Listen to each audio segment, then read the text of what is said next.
ಎಲ್ರಿಗೂ ನಮಸ್ಕಾರ.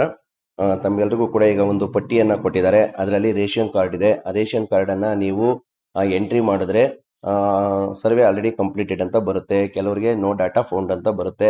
ಸೊ ಇನ್ನು ಕೆಲವರಿಗೆ ಅದು ಯಾರ ರೇಷನ್ ಕಾರ್ಡು ಅಂತಕ್ಕಂಥ ವಿಳಾಸ ಕೂಡ ತಮಗೆ ಗೊತ್ತಾಗ್ತಾ ಇಲ್ಲ. ಹಾಗಾಗಿ ರೇಷನ್ ಕಾರ್ಡ್ ಮೂಲಕ ತಾವು ಆ ವ್ಯಕ್ತಿಗಳನ್ನು ಪತ್ತೆ ಹಚ್ಚಲಿಕ್ಕೆ ಸಾಧ್ಯ ಆಗ್ತಿಲ್ಲ.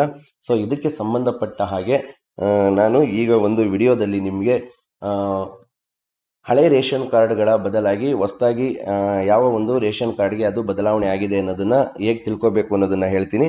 ಸೊ ಹಾಗೆಯೇ ಹಳೆ ರೇಷನ್ ಕಾರ್ಡನ್ನು ಹಾಕಿಬಿಟ್ಟು ಸೊ ಅದು ಯಾರ ಹೆಸರಿನಲ್ಲಿ ಆ ರೇಷನ್ ಕಾರ್ಡ್ ಇತ್ತು ಅವರ ವಿಳಾಸ ಯಾವುದು ಅನ್ನೋದನ್ನು ಹೇಗೆ ಪತ್ತೆ ಹಚ್ಚಬಹುದು ಅನ್ನೋದನ್ನು ಈ ಒಂದು ವಿಡಿಯೋದಲ್ಲಿ ನಾವು ನೋಡೋಣ. ನಿಮಗೆ ಎರಡೂ ಕೂಡ ಅನುಕೂಲ ಆಗುತ್ತೆ. ಅಂದರೆ TIP ಅಂತಕ್ಕಂಥದ್ದು ಓಲ್ಡ್ ರೇಷನ್ ಕಾರ್ಡ್ ನಂಬರ್ಸ್ ಆಗಿರ್ತದೆ. ಆ ಓಲ್ಡ್ ರೇಷನ್ ಕಾರ್ಡ್ಸ್ ನಂಬರಲ್ಲಿ ಕೆಲವು ಹೊಸದಾಗಿ ಬದಲಾವಣೆ ಆಗಿರ್ತವೆ.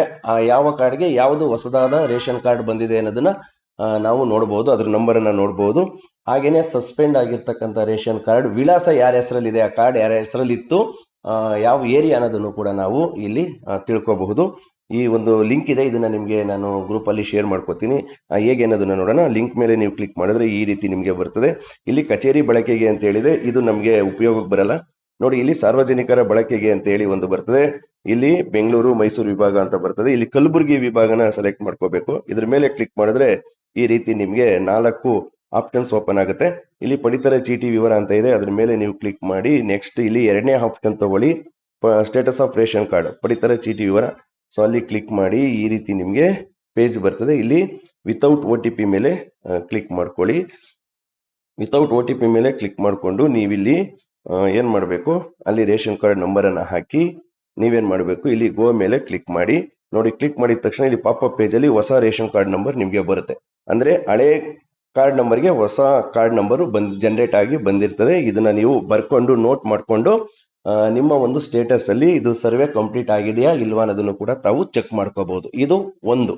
ಸೊ ನೆಕ್ಸ್ಟ್ ಓಕೆ ಮೇಲೆ ಕ್ಲಿಕ್ ಮಾಡ್ಕೊಳ್ಳಿ.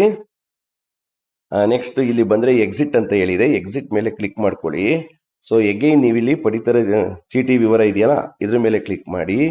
ಸೊ ಕ್ಲಿಕ್ ಮಾಡಿದ ಮೇಲೆ ಮತ್ತೆ ನೀವಿಲ್ಲಿ ವಿತೌಟ್ OTP ಸೆಲೆಕ್ಟ್ ಮಾಡ್ಕೊಳ್ಳಿ. ಸೊ ಈಗ ಇಲ್ಲಿ ಒಂದು ರೇಷನ್ ಕಾರ್ಡ್ ನಂಬರನ್ನು ಹಾಕೋಣ. ಒಂದು ರೇಷನ್ ಕಾರ್ಡ್ ನಂಬರನ್ನು ಹಾಕಿ ಇಲ್ಲಿ ಗೋ ಮೇಲೆ ಕ್ಲಿಕ್ ಮಾಡಿ. ಸೊ ಕ್ಲಿಕ್ ಮಾಡಿದ್ರೆ ನಿಮಗೆ ನೋ ಡಾಟಾ ಫೌಂಡ್ ಅಂತ ಬರ್ತದೆ. ಅಂದರೆ ಇದು ಪರ್ಮನೆಂಟ್ಲಿ ಸಸ್ಪೆಂಡ್ ಆಗಿರ್ತಕ್ಕಂಥ ರೇಷನ್ ಕಾರ್ಡು. ಇಲ್ಲಿ ಓಕೆ ಮೇಲೆ ಕ್ಲಿಕ್ ಮಾಡಿದ್ರೆ ಸೊ ಇಲ್ಲಿ ನಿಮಗೆ ಆ ಕಾರ್ಡು ಯಾವ ವ್ಯಕ್ತಿಯ ಹೆಸರಲ್ಲಿತ್ತು, ಏನು ವಿಳಾಸ ಅನ್ನೋದು ನಿಮಗೆ ಇಲ್ಲಿ ಸಿಕ್ಬಿಡುತ್ತೆ. ಸೊ ಈಗ ನಾನು ಒಂದು ಸರ್ಚ್ ಮಾಡಿರೋ ರೇಷನ್ ಕಾರ್ಡ್ ನೋಡಿ, ಕಂಚಾಘಟ್ಟ, ಯಾರ ಹೆಸರಲ್ಲಿತ್ತು, ಏರಿಯಾ ಎಲ್ಲ ಕೂಡ ನಿಮಗೆ ಇಲ್ಲಿ ಸಿಗುತ್ತೆ. ಸೊ ಆ ಮೂಲಕ ನೀವು ವ್ಯಕ್ತಿಯ ವಿಳಾಸವನ್ನ ಪತ್ತೆ ಹಚ್ಚಿ ಸಮೀಕ್ಷೆ ಮಾಡಬಹುದು. ಸೊ ವಿಡಿಯೋ ನೋಡಿ, ವಿಡಿಯೋನ ಪೂರ್ಣ ನೋಡಿ, ಅರ್ಥ ಮಾಡಿಕೊಂಡು ಆ ರೀತಿ ತಾವು ಕ್ರಮ ವಹಿಸ್ತೀರಾ ಅಂತ ಭಾವಿಸ್ತಾ ಎಲ್ರಿಗೂ ಧನ್ಯವಾದಗಳು.